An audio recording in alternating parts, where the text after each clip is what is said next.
Got a girlfriend. Internet speed's way better, mate. I think.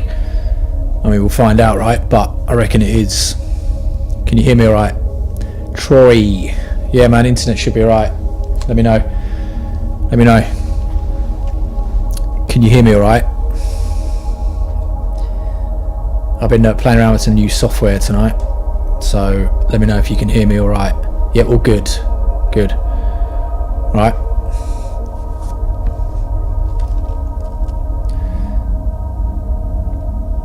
Yeah, internet's a bit better. Mike England, mate, how's it going? Yeah, all good. Look at that Garfield Cup, mate. UK Director 85, all good, mate. How are you?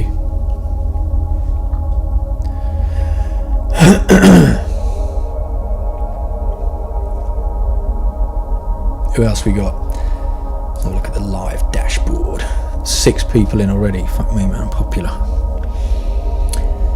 Altuna. How are you, mate? Aitor Altuna. Am I saying your name right? If I'm not, I think you should start pronouncing it like that anyway, because it's cool, right? Devil582, how's it going? I'm alright, mate. I'm alright. I'm going to try and finish off what I started talking about last time. And then I'm going to do daily fucking live streaming, man, because I've got this new internet connection that is banging quick, I think.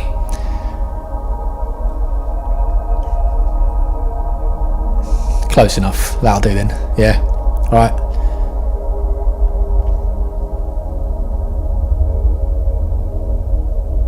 D123 in. How are you, man? Nice talking to you the other day again. Wait till it fills up a bit. We've got 11. Dita said she can't be fucked doing the moderation tonight because she's watching Homeland. There you go. TV show. She'd rather watch TV than me. What a shame. What a shame. Who else we got? 12 watching. I'll start going when we get to 20. Nice low end. Well, when there's a few people in D123, I'll tell you about my audio setup. I was fucking around with a bit of different audio tonight for you. I'll get into some details. I know E Plant is probably not here. He's probably busy programming his bloody decentralized finance app. But I used a bit of different software tonight. A bit of different software for you. I thought I'd mix it up a bit, keep it fresh, and well done for noticing the low end. That has enhanced the low end a little bit. I've gone a bit hip hop production on my my vocal track, my vocal channel.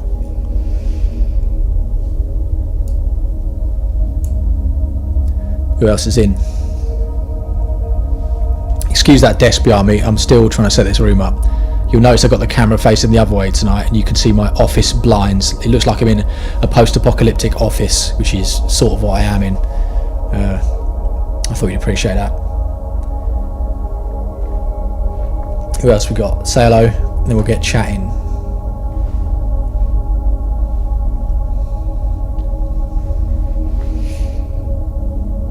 I'll tell you the dark tale of my fucking internet connection, which has been doing my head in.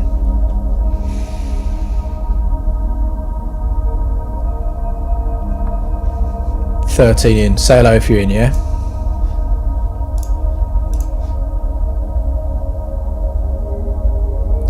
Right, we'll get going in about 1 minute.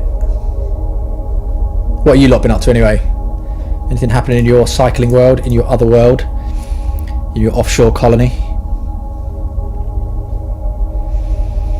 What's been going on?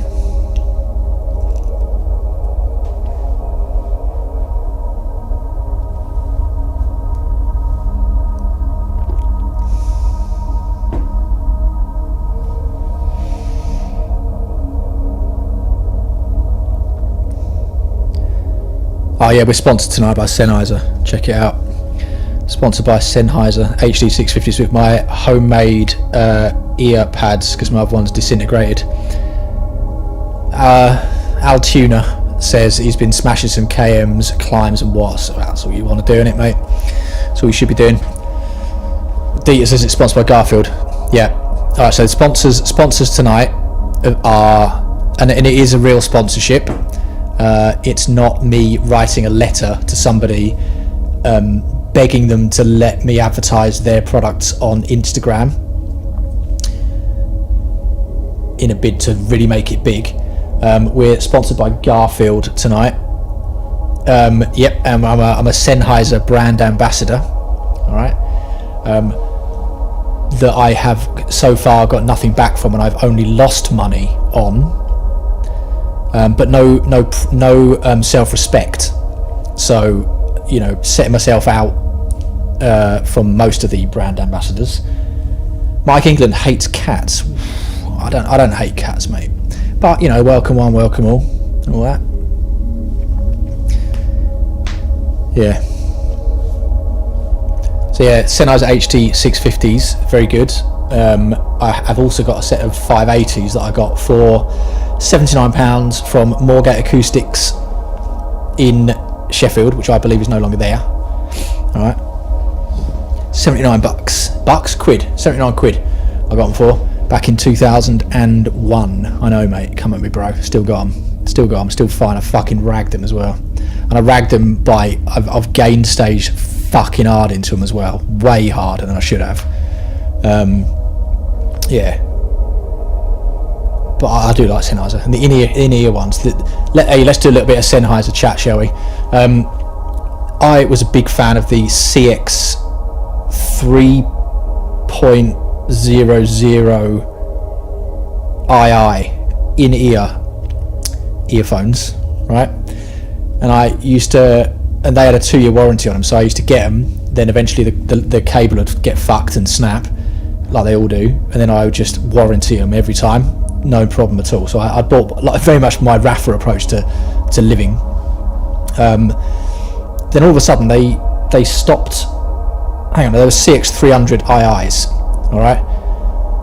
Anyway, they were fucking good, and really extremely decent low end on them. Excuse me, I've got fucking hay fever or something. Extremely good low end on them for an in-ear. Really loud, really good. Didn't have to worry about them not being loud enough. It could easily be driven, so I guess that's a low impedance, high impedance. So I never quite remember what that one is. Sorry, guys. Then they stopped making them, and they replaced them with the CX 3.0, which I got, and there's something about them. They're a bit, how do I say this? They've sort of generation zoomed them up, where like the bass has gone a bit, and it almost seems like it's like you're listening. It's like they've put an iPhone between the jack and the earphones. It's like they've taken the cable out the output, gone into an iPhone and millennialized the sound, and then it comes out the back and goes to your earphones. So it's subtle, but there's something a bit odd about them. I still have them. They're my earphones, but I don't know, a bit. I mean, have you noticed generally in audio nowadays that the high end is really quite brutal in audio? I think it's because of what people listen to music on, and the delivery methods of music nowadays is all TV, phones. There's no people don't really use sound systems now, do they? As much as they used to. So it's all, you have to take off all of the low end on recordings now, so you don't lose all of your volume because of the amount of energy that's used in low end compared to high end, etc. We could do audio chat all night, lads, right? Anyway, they're fucking good, those earphones that I use, even though they've millennialized them. But the Sennheiser HD 650s are fucking decent, right? They're wide. When you first put them on, you sort of seem unimpressed, but then you get into them more and it's well good, mate. But like Japanese sweets, isn't it? When you first try them, you think, oh, what the fuck? They're not sweet enough. Then after a while, you start to understand the subtle simplicity of it all, and then you start to spit on Western sweets. Anyway, let's crack on then, shall we? We've got 16 watching tonight. I thought what we'd do is I'd try and finish off the live stream that I started before, which was me talking about my amazing journey through addiction to recovery. All right. So like I said, I made a video on this before about how to get off stuff and how to get clean and all that shit. But I thought, like, now I can actually talk about it, what happened to me in relation to that. And I know I've done 20 odd minutes on it before, but it fucking cut out, and I can't sort of get back into that and get my flow unless I start from the beginning again. So for those of you who weren't here last time, sorry. As those of you who were here last time, sorry, I'm going to fucking repeat myself and probably do a shitter job of it than I did last time, but I will actually finish the story, which is the main thing in it. But before I do that, we're going to talk about the audio setup of today. I have recently, in my live streams, been running my audio through Ableton first and then into XSplit, and then out of XSplit into YouTube. So instead of doing my mic straight into XSplit and not having any control over the tone and over the compression and over all that sort of shit, I decided to go into Ableton first, put a load of shit in an audio track, come out of Ableton and into XSplit, which sounds, well, it doesn't sound simple, but it sounds like it should be fairly straightforward. It fucking wasn't, because this sound card I've got, this Tascam thing, is Japanese, and as we all know, the Japanese are superb at hardware, but their software is a bit, isn't it, sometimes, lads, right? So their drivers have been notoriously a bit funny. ASIO drivers are, by definition, a pain in the arse to use, because you can only use one application at a time with ASIO. So what I had to do with Ableton, I had to set Ableton to MME DirectX, and then MME DirectX out in as the system sound into XSplit, and XSplit was set to ASIO, and then my mic wouldn't pick up in XSplit, but the total output from ASIO, which included my mic, would then go into the system sound, which was picked up by XSplit and then out to you guys on YouTube. Well, Ableton I thought was a little bit heavy for that, and it was causing a few issues where when I would try and load it, the sound drivers wouldn't load into Ableton Live properly, and it would sometimes work and it sometimes wouldn't, and I'd have to restart my system, and then the Tascam drivers would go tits up. It's a pain in the ass. So I thought, I know, I'm going to fucking go slightly old school here. I'm going to try and do exactly the same thing in Reaper, which is what I did. All right, and then Reaper actually had the added benefit of like being extremely fucking light. I've got it running here, you can't see it, but so I've put the background sound as another track in Reaper, and then my mic track has the following plugins on it, which is getting this low end. First of all, I've got a FabFilter Pro C compressor mono, because as we know, a microphone's mono, right?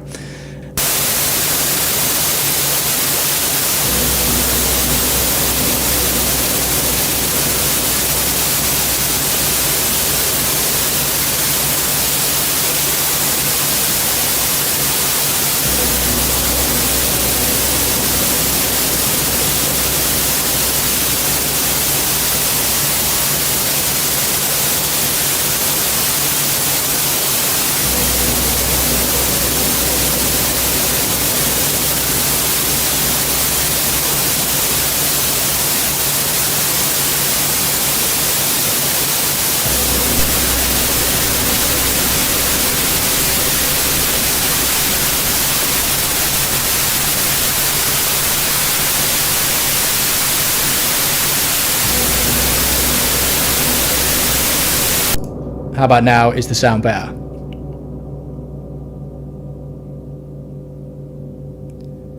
Is that any better?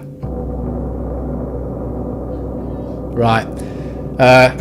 Well, lads, my idea of experimenting with Reaper to make the sound better actually fucking backfired, didn't it?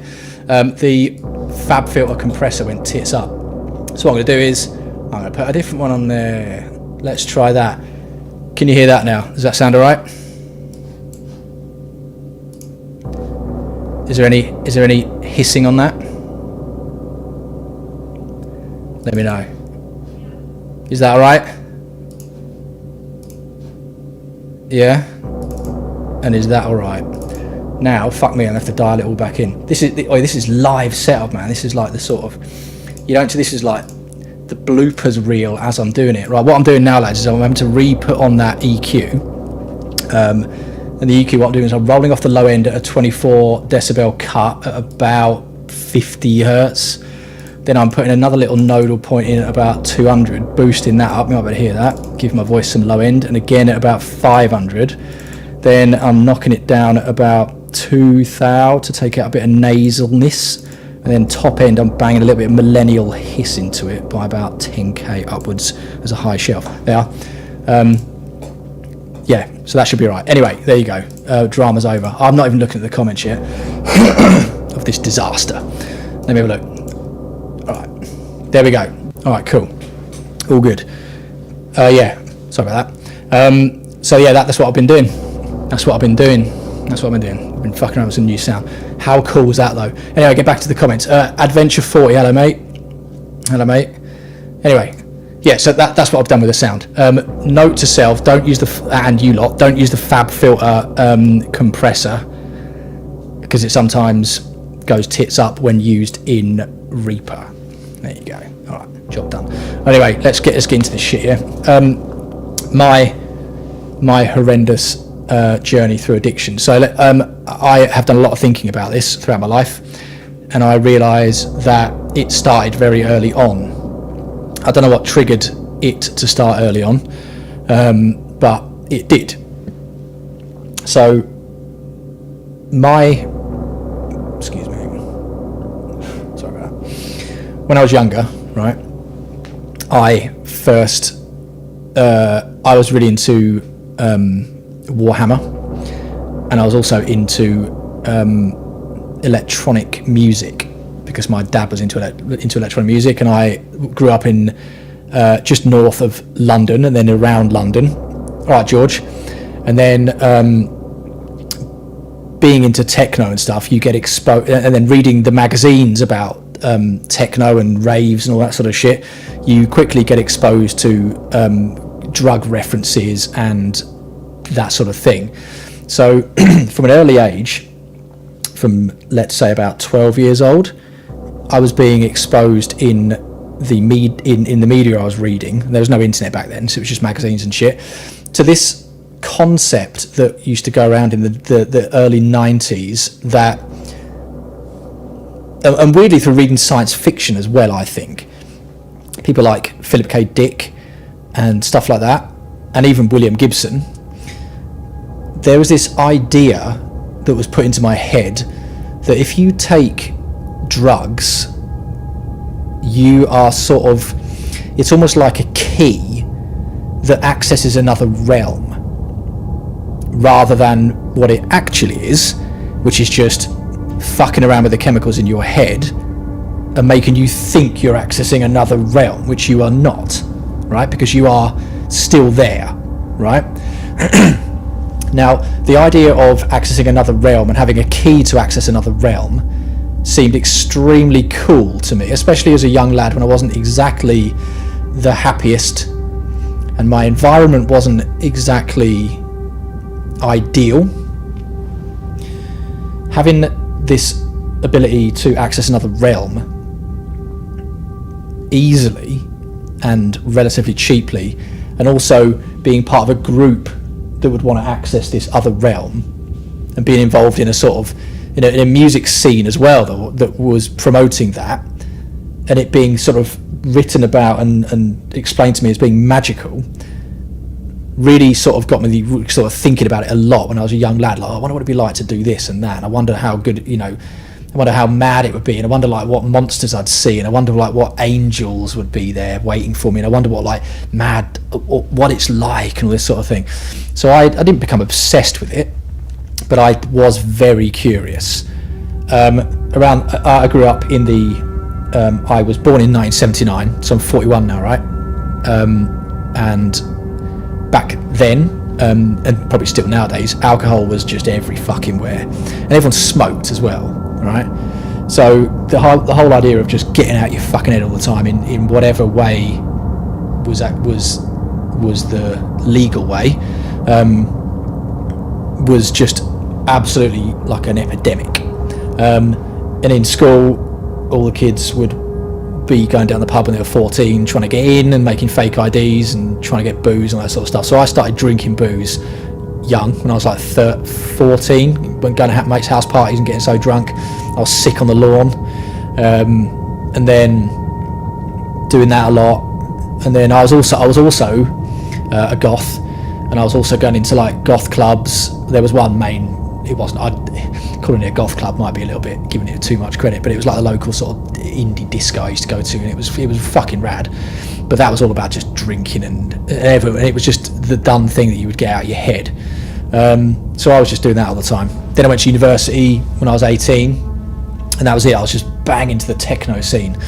It was all about going to raves every weekend and doing whatever you do at raves. I can't incriminate myself here. So there was that. But I didn't feel the grip of addiction to anything really. I used to smoke cigarettes a little bit when I was about 16, and I felt like I'd got hooked on them a bit, and I just stopped it. I wasn't into it. But I didn't really feel the grip of addiction until, well, when I was going to raves, it was like I wasn't doing anything I wasn't doing any of the addictive stuff, should we say. It was more like I mean, if I say things like Mitsubishi to you, you'll understand what I'm talking about, right? And that kind of thing wasn't addictive. And also, I challenge anyone to want to do that 3 nights in a row. You'd not be up for it, right? And because that sort of stuff smashes out your reality so hard, and giving me sort of this access to this world, right? That you were such a sort of an emotional roller coaster. It wasn't like having a pint and then that would just sort of make you feel a bit different for a bit, and then you'd come down off it quickly. This was like you do that one thing and then you are fucking on it. You're wrecked for hours, and your reality is so shifted and so different to what it was when you were sober. You sort of emotionally couldn't deal with that day in, day out. You wouldn't want to, and it would take a long recovery from that as well, because you'd lost so much fucking sleep and all that shit. Anyway, so I didn't really dabble in anything addictive at all really during that time, and that was from the ages of about sort of 18 to 20, I reckon, when I was really going to raves a lot. But then after that, it sort of, I don't know, it got worse, and then gradually I slipped into it. And thinking back, by the age of about 23, I was fucking just addicted.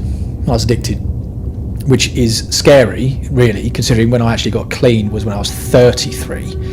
So that was a decade, 10 years just gone to this way of life, this way of being, of just constantly being on a recovery cycle and then smacking yourself again daily to oblivion, and then getting ill and really seeing your health deteriorate, and you slipping downhill and ruining relationships and acting like an absolute prick and doing all this sort of stuff.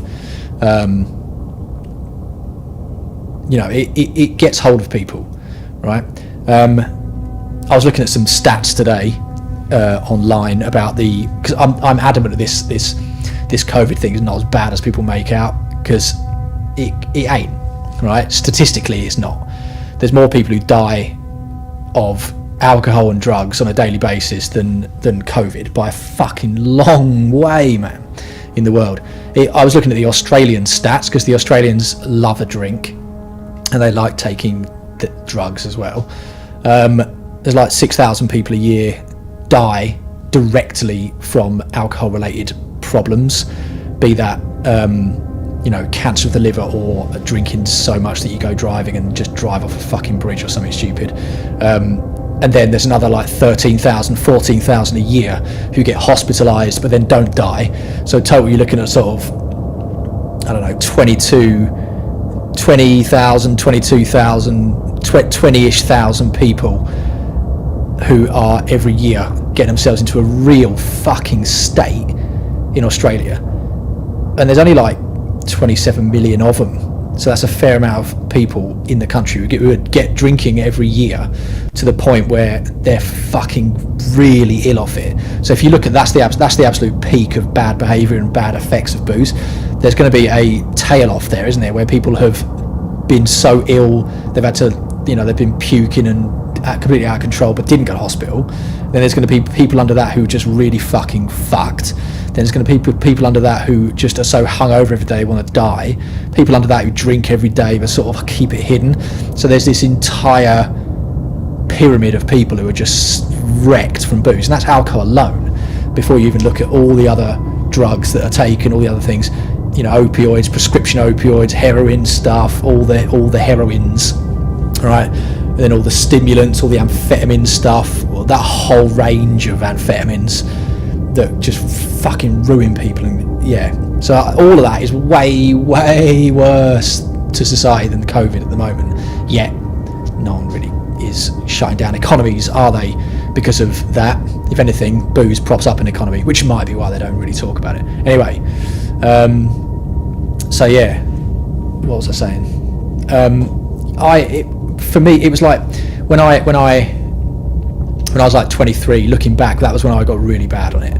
Just addiction in general, and I don't know why really, because when I was 23, I was living by myself, and I don't think I was particularly unhappy, but it was like all my mates just did it. And I didn't really see any alternative lifestyle really. There was nothing else. Like I sometimes think to myself, fuck, I wish I had discovered road bikes back then, because I'm not being funny. If I discovered road bikes when I was like 20, and I trained like I did when I was in my 30s, I would have fucking won the Tour de France by the age of 30. I would have won the Tour de France. I'm fucking adamant. Yeah, but I didn't. So looking back, that's a big regret of mine, that I've really wasted a lot of my life because of being addicted to stuff. But that's what it does. That's what it does. It tricks you. It gets in your mind, and it tells you that what you're doing is all right, and that you stay with me, mate, and I'll look after you. Don't worry about doing anything with your life. Don't worry about anything, because you can be with me and it's cozy and warm. It's like a sort of disruptive devil that tricks you into thinking that the alternative is scary and the alternative isn't for you, because that's just for no. Just we can forget about doing shit in the world. You stay with me, and then you'll be all right. It's a real fucking it's a real devil. It's devilish in that sense, like demonic, not cool demonic. Like it breaks you. Yeah. Anyway, so when I was 23, I was like that, looking back. But when you're in the moment, you don't think that, because you think, it's not that bad, because everyone's got a mate that's worse than them, right? But it got to a point where I was the worst one, right? And when I was 25, I moved to Japan, and obviously the Japanese love a fucking boot. They love a drink, mate. So that really, I don't know what's the word. That really, that was like when I moved there. I was away from England. Not that I ever really gave a shit what people thought about me in England, but even more so, I was in the middle of Japan. No one fucking knew me. I had new mates and the guys there were all, I'm saying, alcoholics. A lot of the Japanese are alcoholics, functioning alcoholics, and it was just encouraged. And to say, and people who say that you can't get drugs in Japan, you can. You fucking can. Right? They invented crystal meth. Yeah. All right, man. Last Rash Tech. How's it going, mate? So anyway, where am I going with this? I'm sort of waffling a little bit. Yeah. So 25, I was just in Japan, and it was just a free for all. It was like, yo, do what you want. Every corner you can get booze, and you can get all sorts of stuff, and it's like everyone does it, and I just got worse and worse and worse. And I remember a few times, like there was one time when, like, I think by the age of about 26, I was starting to think to myself, fuck, I can't stop, and I can't stop all of this. And I'd started to talk to myself. Like my consciousness has started to address itself and say, what the fuck are you doing? It was like I had different levels of, I don't know what you call them, id, what Freud would call them, but I had there were different me's there. There were different versions of me that I would see in the mirror that would talk back to me and question me. And I would start to question the reality that I was living, and then I'd start to, when I started to question it too much, often I would block it out by just doing more chemicals again. But then when I wasn't doing that, and then I didn't, and when I decided to not do it for a day, when all of a sudden nothing else in my life changed and I still had no money and I was still not completely happy, it seemed like, why am I not doing this? What's the point in not doing it? I might as well just carry on doing it. So I just did that. And I think when you get addicted to stuff as well, it knocks out your ability to look at things in the long term and even the mid-term. So I just got really messed up in so many different ways in my life. By the age of about 27, I was living alone, and I was living alone away from the social group that I had made in Japan, who I believe were still going out to bars and stuff. And I think that as much as people say that like going to a bar every night and drinking is bad, and it is, because you spend loads of money and shit, I'm going to say like the really fucking dark days come when you abandon the social scene and you go off on your own and you isolate yourself and you carry on fucking using. That's when it gets bleak, and that's when you start like really fucking hitting it and overdoing it, because there's no accountability, right?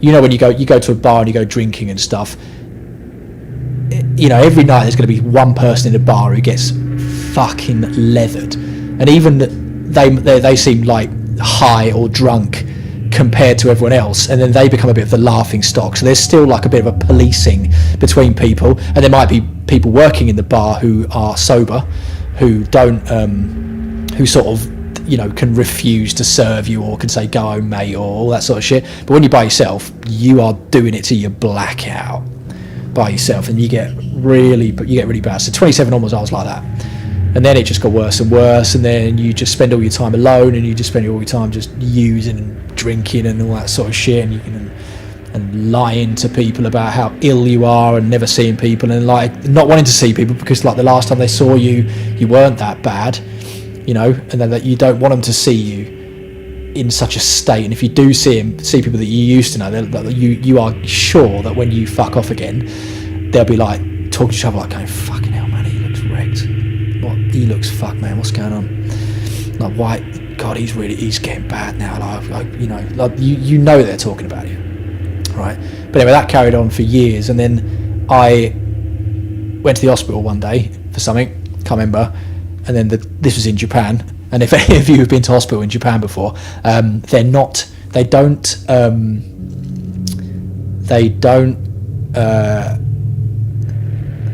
give a shit how you feel about the diagnosis, and they don't try and soften the blow to you in any way about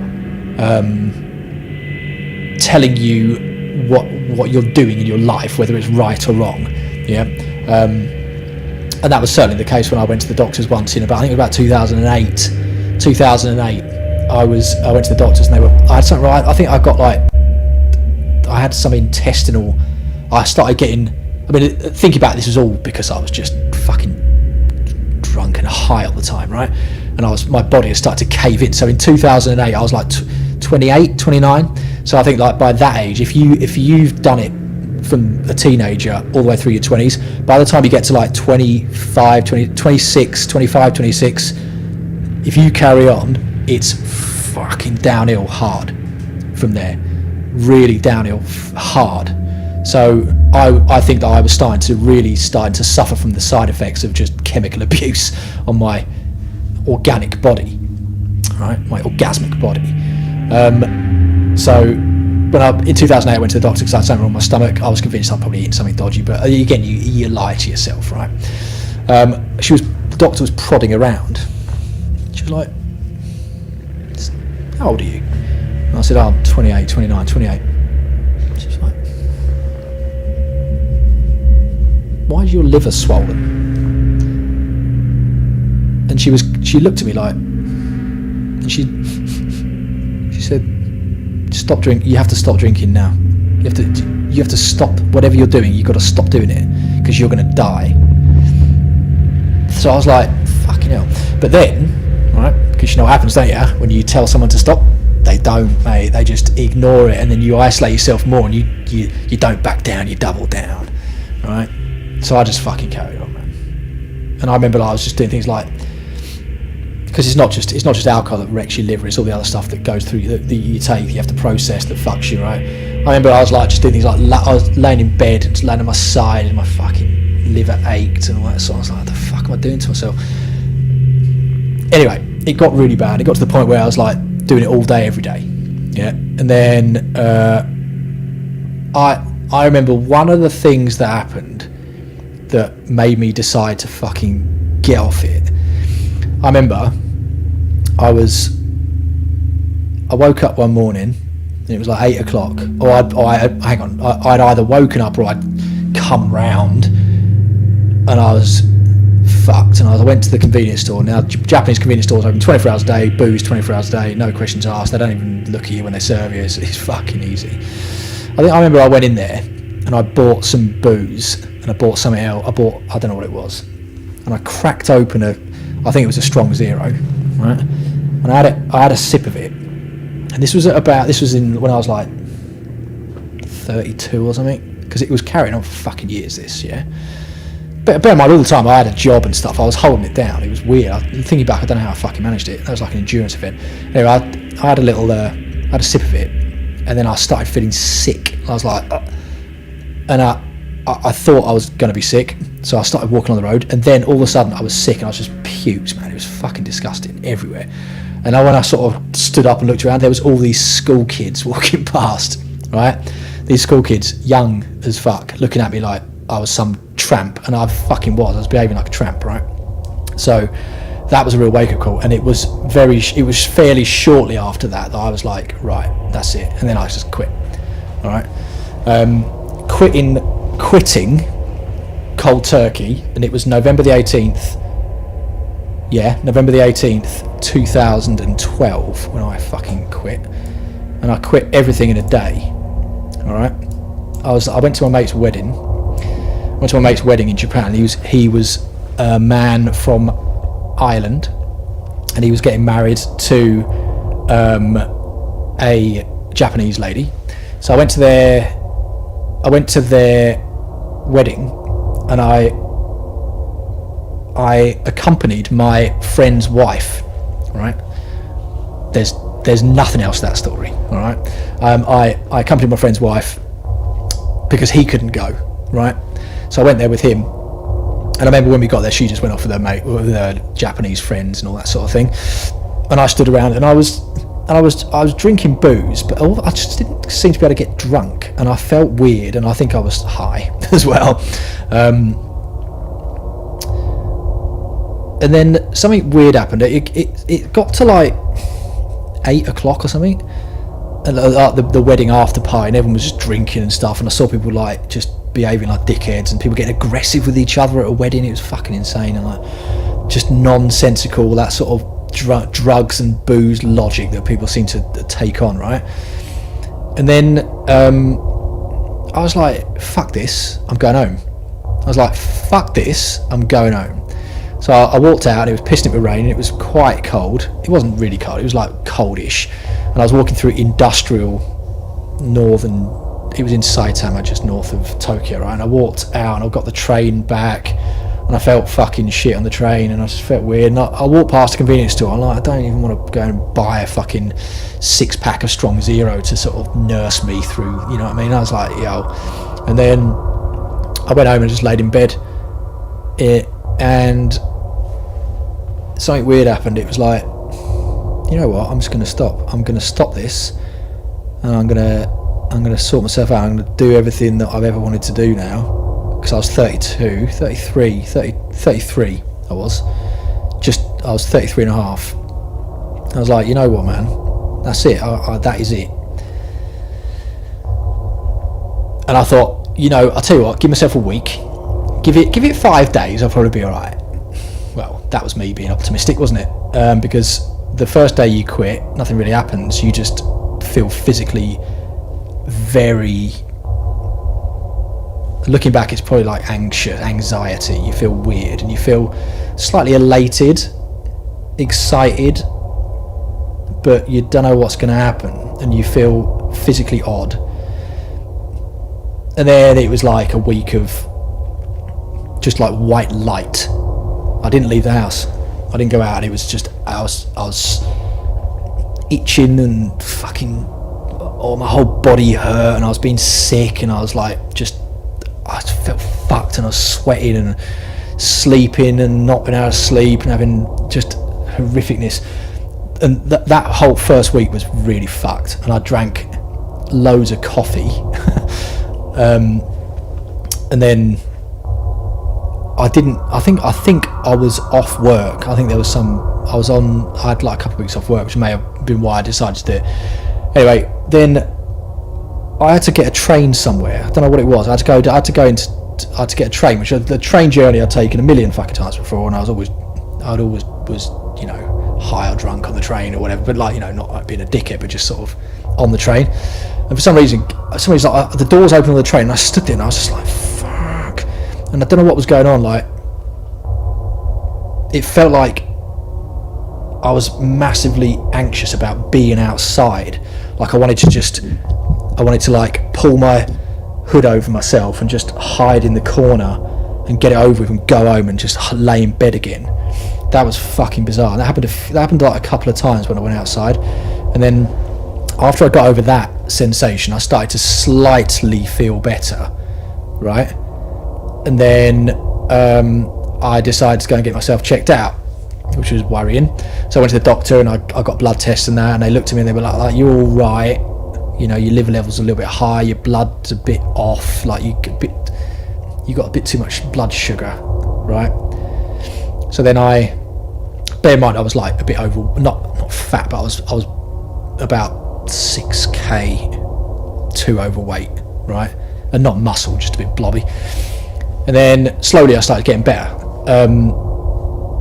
But like for about a month after that, the fucking nightmares you have, the nightmares, the vivid nightmares that you get, because I reckon when you're drunk and using all the time, you don't properly dream, you don't sleep. So after I got over the initial like week of just hell, it was time for my brain to sort of reset, and the next month was just insane fucking nightmares.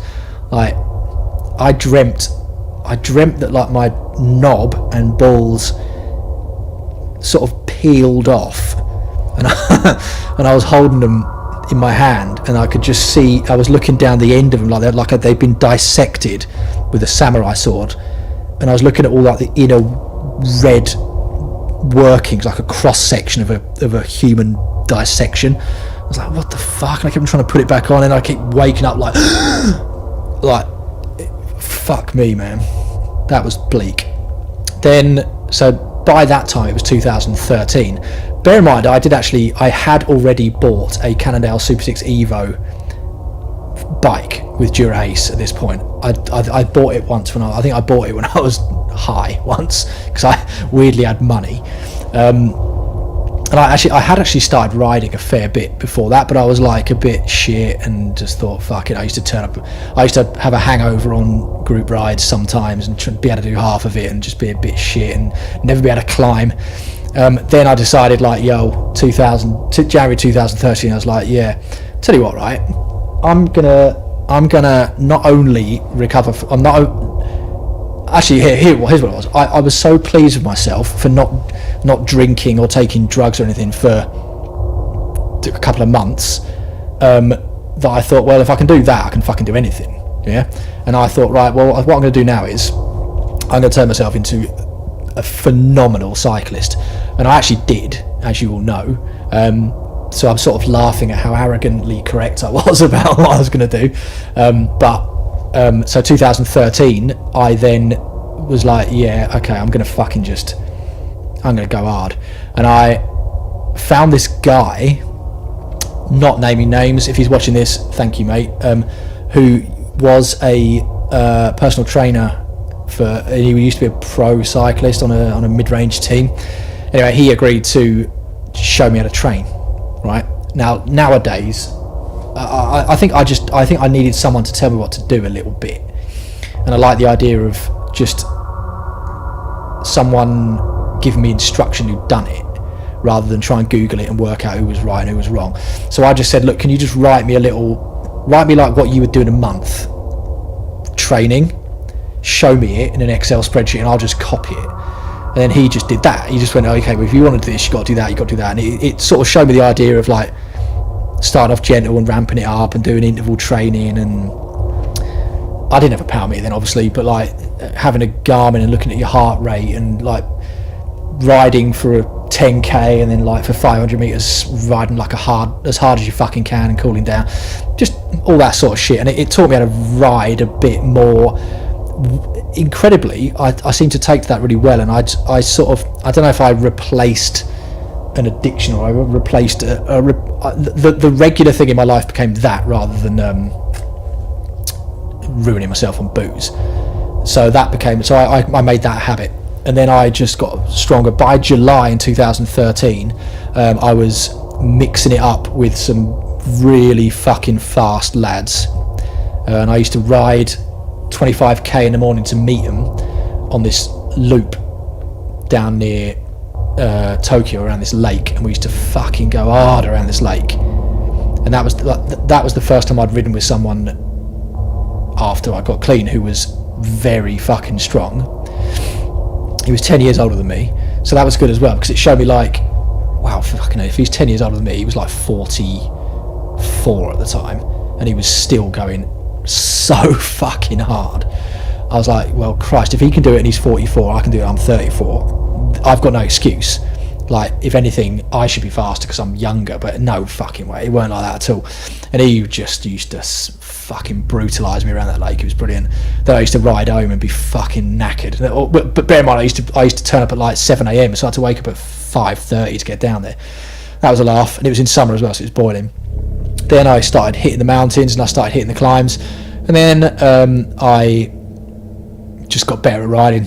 Started, learning about like you don't have to grind your gears up a hill and you can pace yourself and all that sort of shit. And then I just got fucking good, man. And then the rest is history, isn't it? So getting off, but while I was doing all that, I was still looking back. I was still recovering from the decade I'd spent as an addict, right? And recovery comes in waves, right? And I think that now that I'm coming up for 8 years clean, there's gonna be a point in the near future where I will have been clean for longer since I got clean than I ever was an addict. And I'm looking forward to that day, because that will reset the balance. But I'm still not there yet. I've got two and a bit years to go. I'm just saying to myself that I was an addict for 10 years. It just makes it easier to quantify, right? But I'm thinking, I don't know, you can't get over 10 years of damage and 10 years of just sort of abusing yourself like that in a week. It doesn't work. It's like you can't, like, because addiction is a multi-pronged attack on you. It gets you from everywhere. It's like a sort of physical, mental, chemical, psychological, societal finger trap that gets you. And and when you try and get out of it, you've got all of those different tentacles that are forcing themselves around you. You pull off one and the other one comes in and gets you. Like, you might be able to physically get off booze or drugs. You might be good at breaking the chemical addiction, or you might be able to fight through the chemical addiction, but then you might go to a restaurant, and even though you've broken the chemical addiction, someone will say, glass of wine, and you'll go, well, okay, and then fucking you're back on it because you haven't been careful about the societal side of it, right? Or you might not be able to break you might be able to easily break the emotional bit, but you're physically itching all the time, so you want to get back on it. There's all these different aspects that trap you, that you've got to fucking break all of them at the same time, because if one of them comes in again, you're back on it, and then its tentacles will come in again and get you. So breaking an addiction is very, very hard. and I do understand and deeply sympathise with anyone who's addicted right now, anyone who wants to get off it. And also I'm sympathetic of myself as well for getting on this, because if I take a step back, man, I didn't want to get addicted, and I didn't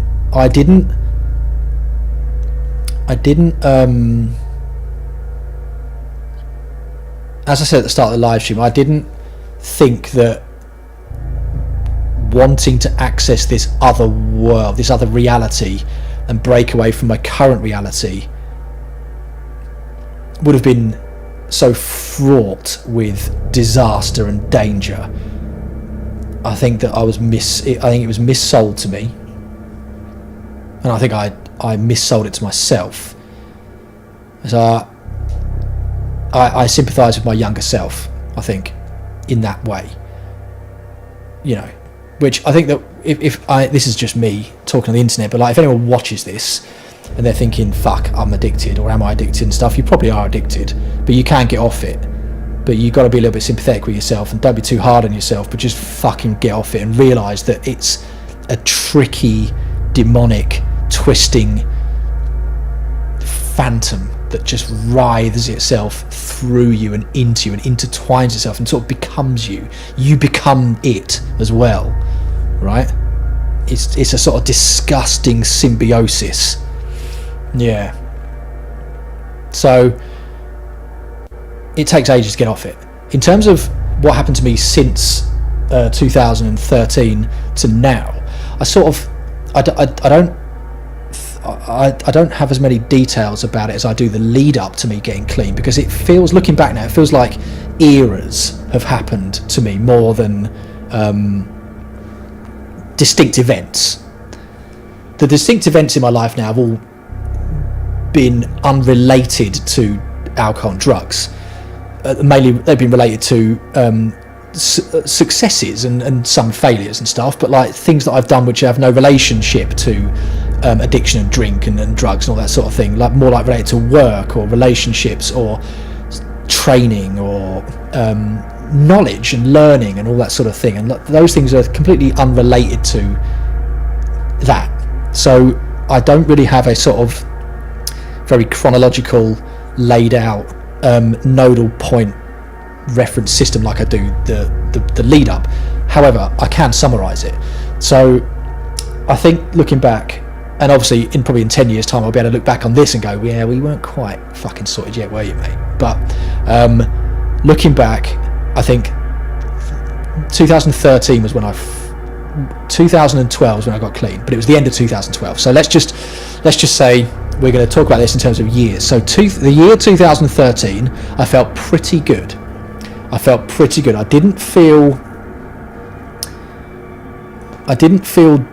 down, right? There wasn't a lot that was sort of nagging but away at me deep underneath, because I'd suddenly got a lot better than I used to be, and I suddenly had money in my pocket, and I suddenly had a new group of friends, and I suddenly was fucking good at riding, and I suddenly had a new sort of passion for life, as it were, and I felt pretty good, and I felt alright. So when I look back on 2013, I sort of view it I get a sort of very bright feeling, and I remember being out in the sun a lot, and I remember having success, and you shouldn't really give a shit what other people think about you, right? But there was one time I remember I was on a train coming back from a ride. It was a group ride, and there was a guy I used to ride with in Japan. If you're watching this, mate, I think you'll know who you are. He used to ride a Pinarello, a red Pinarello, a white Pinarello with red bits on it. He's from Ireland. He said to me, no one could believe how quickly you went up that climb today. Everyone was talking about like the change that's happened to you in the last 6 months, like how you're so fucking fast on your bike now, right? And that made me feel really good, not because I was sort of hunting for glory or KOMs or anything like that, but that I did start getting them that year. But it was more like I was thinking, fuck, is my dream actually starting to come true now? And is it therefore really just a case of sticking to your guns and and just chipping away at it every day, and then working through it and doing all that sort of thing? Is it that? And if so, fuck, it's working. It's like, I almost felt like I almost had sort of a bit of imposter syndrome, you know, like when I was like, fucking hell, have I just got this job that I wanted and they don't know about what I'm, you know what I mean? Like, it was weird, but that felt good. So it was all like that year. The next year though, 2014, weren't like that. It seemed like a fucking cloud, like a darkness moved over me, and I don't know whether it was like, I don't know, like the honeymoon period of being clean had worn off, and it was like, I don't know, like I started to dwell on things, and I started to think back over my life, and I started to regret and started experiencing guilt, and it started thinking, fuck, what am I going to do now? What am I going to do in my life? Because I'm here now, and like, you know, all of a sudden in, you know, there's nothing blocking out your reality, and all of a sudden the cold light of day is 24/7. So I was like, I was looking around my apartment thinking, fuck it, shit's here, I've got to move. But then that was hard because I had to save up the money and I had to do it myself, and I didn't know how to do it and all that. Then I started looking at relationships I had, and I was like, fuck, I'm 34, right? Come 35, a lot of my mates are like married or have kids or all this sort of shit, and what the fuck am I doing? And then, but my job was alright at the time, and I had thrown myself into learning and stuff, so it wasn't like it wasn't a complete disaster, but I wasn't where I wanted to be.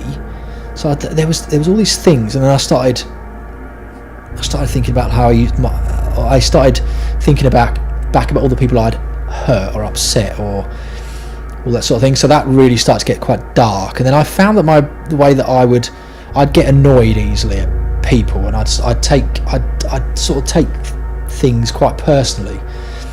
I don't know whether that's a sign of just sort of depression or some sort of deep issue that was going on in my mind, or like the bruise was coming to the surface, you know, like I'd had a very hard hit. I'd been fucking injured over a decade, and all of a sudden I was healing, but it was starting to rise to the surface, this nasty feelings inside me. So that went on a couple of years, really. 2014, 2015, I still felt like that, but then I started feeling a little bit better and a bit more positive, and around that 2015 time, probably end of 2014, I threw myself into learning shit, because there's one thing that happens when you get clean after you've been banging yourself to oblivion every night with chemicals. All of a sudden you've got all this free time, and your mind's like, hang on a minute, whoa, fuck, I could if I just study that for an hour, I could learn the basics, and then I could learn a bit more. All of a sudden I was exploring all these new things and ways of thinking and things to do, and a lot of computer software, a lot of technology, a lot of things. I taught myself wheel building and Blender, and got better audio engineering, finance, and did a bloody, like, the first stages of a CFA and fucking all sorts of shit, man. Absolutely amazing. Taught myself, like, got way better at FX trading, and started little businesses, and got into like marketing and advertising, and just all sorts of stuff that I just wouldn't have even considered before. I thought,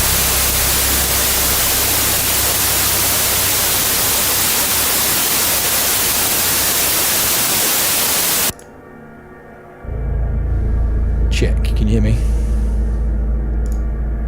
Yeah, there we go. Right, that fucking plugin fucked up again. Anyway, so that was like 2015. By 2016, again, I started feeling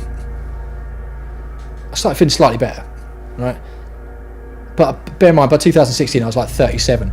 Then the end of 2015, I I met this guy.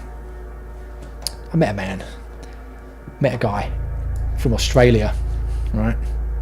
And I met him on a group ride, and he was fucking cool, and he's still fucking cool, and I really like him.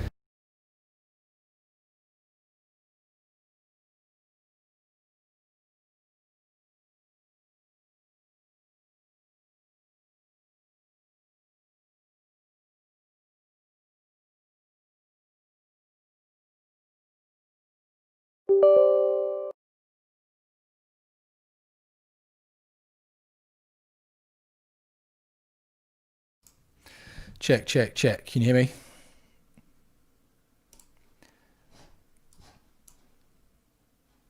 Sorry about this, lads.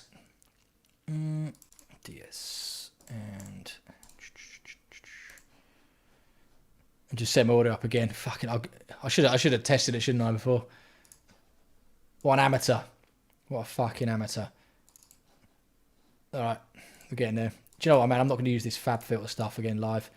I'm going to use old school. I'm going old school, right? You ready? Do you know what I'm going to use? Fucking Sonalxis, mate. We're going to use a Sonalxis mono compressor. That's what we're going to use. That won't fucking crash. That won't leave me. All right. That's a limiter. Actually, we don't want a limiter. We want a fucking EQ. It's always that dodgy fab filter fucking compressor. All the other stuff is good, but it just seems to crash itself.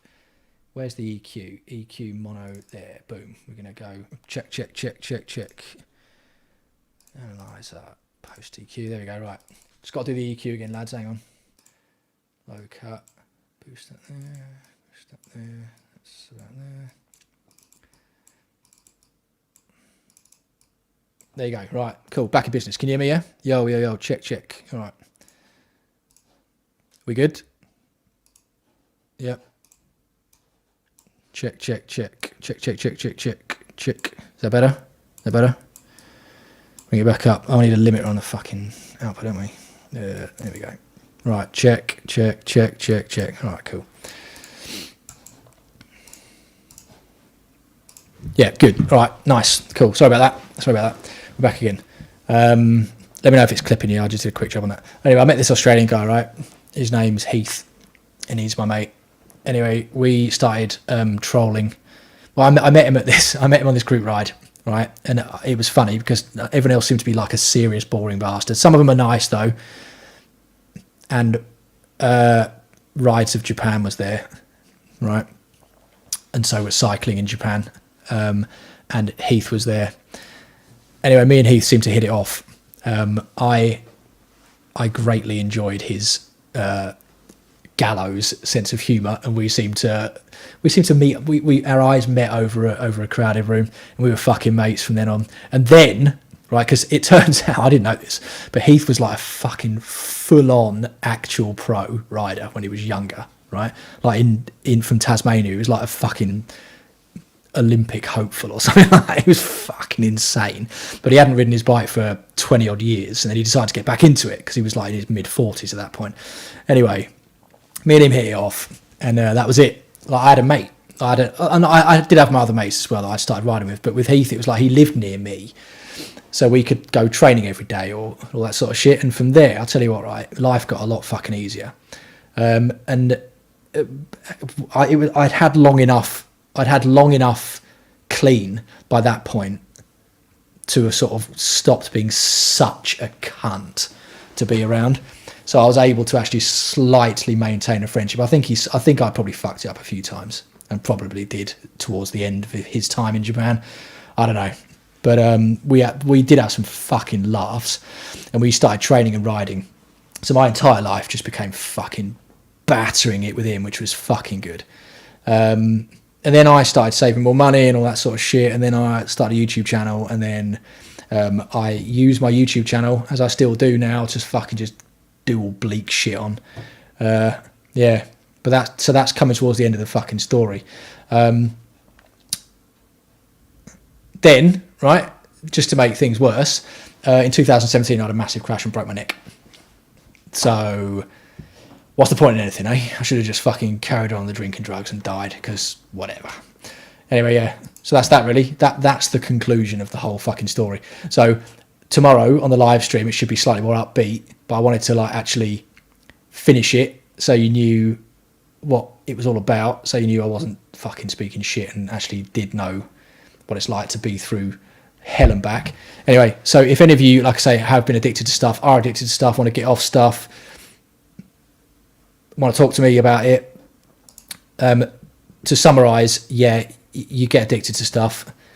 Oh yeah, I've got 2 cats now as well. That's fucking mad, isn't it? If you ever do get addicted to stuff, know that it does happen to everyone. Right, I'm adamant that it's impossible to drink, take any drugs that are the addictive ones, right? Even the ones that are not addictive, you can still get hooked on the going out and taking drugs and staying in doing it and all that sort of shit. And then when you are taking it, even if it's not the addictive stuff, you will be doing very negative behaviours, which will affect you in a variety of fucking fashions in a bad way. I am adamant that nobody on this planet can do it and not get addicted if you stick it out for even a very fairly short amount of time. You can't drink every weekend or, you know, whatever, without getting pretty much addicted. You can't do any drugs, anything really, more than a few times without the little, the edges. It's like, imagine like the screen is your life. The edges start to slightly darken. You know what I mean? Like that kind of, like a vignette, or whatever it's called. Like the edges of the screen start to sort of, like the little crack in the corner of the screen, like it's coming. Then all of a sudden you're like, what the fuck? Why is that? And then it's too late, right? I don't think you can do it even more than fucking 3 times, 4 times without that beginning, right? And because it's so subtle at the start, it's impossible to actually notice it. So it's really fucking dangerous. You're better off not doing it ever, right? You're better off not doing it ever and just getting into stuff that doesn't involve drinking drugs, right? George says, right, he knows he's got an addictive personality, so he's never touched alcohol. Only way to do it. Plenty of slightly less damaging addictions to deal with. Yeah, I mean, there's an entire another live stream, isn't there, about whether having an addictive personality is a thing or whether certain people are perhaps more prone to addiction. But I think that, yeah, there are certain people who are more prone to addiction than others and have an addictive personality. I think that is probably a thing, and certain things that happen to you when you're young probably lead to that, or maybe not. But I do think that if you take anyone, right, who, whether they've got an addictive personality or not, whether they're adamant that they don't have it, if you inject heroin into them once a day for a week, by the end of it, they're going to be pretty addicted, or a month or whatever, right? It's whether, if you're slightly more prone to addiction, it's just going to happen quicker, right? D123 says, don't do any drugs now, but I still think there's something special about psychedelics. But that's the thing, D123. There's categories of drugs, right? There's alcohol. I would categorize alcohol as its own category. It's a drug, of course, it's ethanol, but that's its own category because of how it is dealt with in society. Then there's the other. There's obviously subcategories, right? But I would say, generally speaking, we've got alcohol because of its position in society, right? Then you've got the addictive ones, like the amphetamine addictive ones and the opioid addictive ones. They're all the addictive ones, and that includes all of them. Then you've got the sort of psychedelic-y ones, right, which are sort of not addictive in the way that the opioid and the amphetamine ones are, not in the way that alcohol is, right?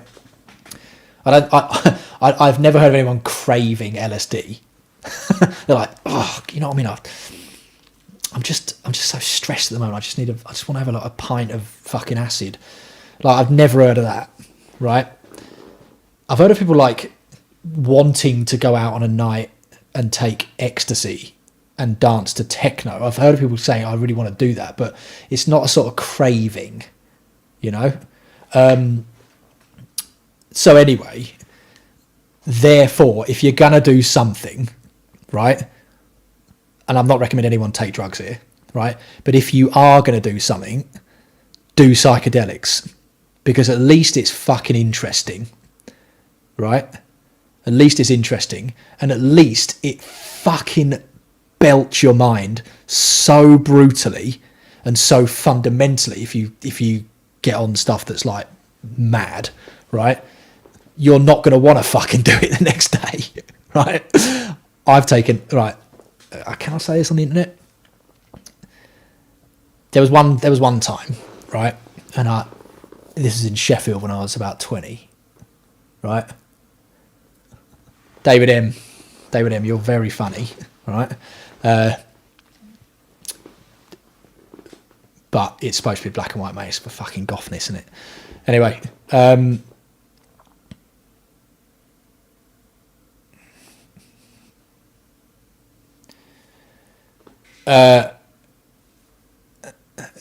one time I had something, right, that starts with L and ends with D, and it's got it's something in the middle of it that looks like a $sign. That's a letter.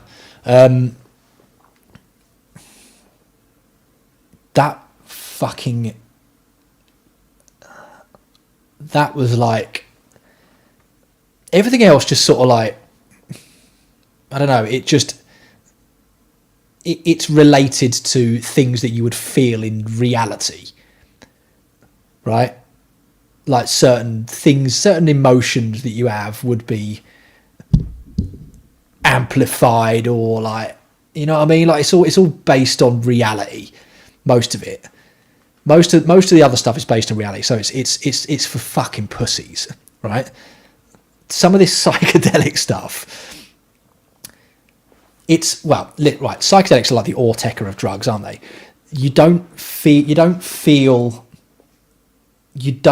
It's not designed to make you feel emotions. It's way, way more fucking advanced than that. Like, it, you know? Anyway, that was fucking I just lost the concept of everything. Fuck.